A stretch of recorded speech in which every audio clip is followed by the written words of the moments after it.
Hey everyone, let's solve one previous question of DBMS. This question was asked in GATE CS 2014 set 1 question number 21. Consider the relation schema R equals to E, F, G, H, I, J, K, L, M, N and this set of functional dependency EF implies G, F implies IJ, EH implies KL, K implies M, L implies N on R. What is the key for?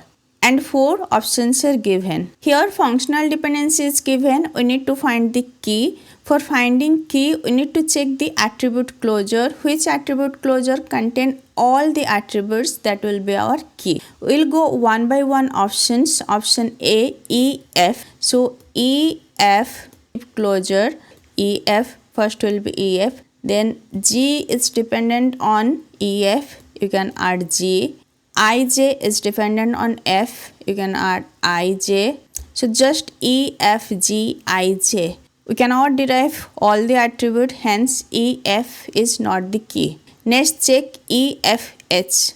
EFH positive closure will be first EFH. From EF we can derive G, from F, I, J. From E and H, E, H both are there. We can derive K and L, write K, L. From K, M. From L, N.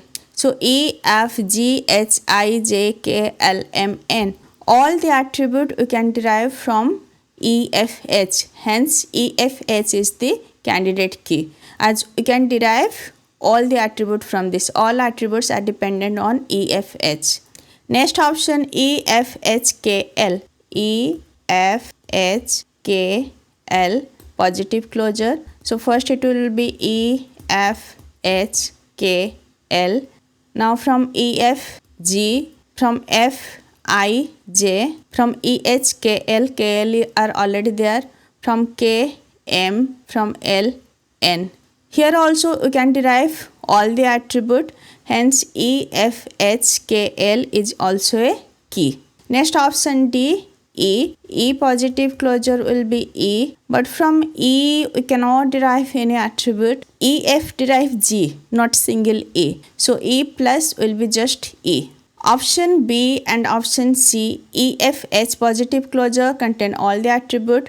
EFHKL positive closure contain all the attribute, but key will be always minimum super key called as the candidate key. So answer will be option B. Both can be super key, but candidate key will be option B. I already discussed what is super key, what is candidate key, primary key. Just go through the lecture, and if this lecture is helpful for you, please like, share and subscribe. Thank you. Bye bye.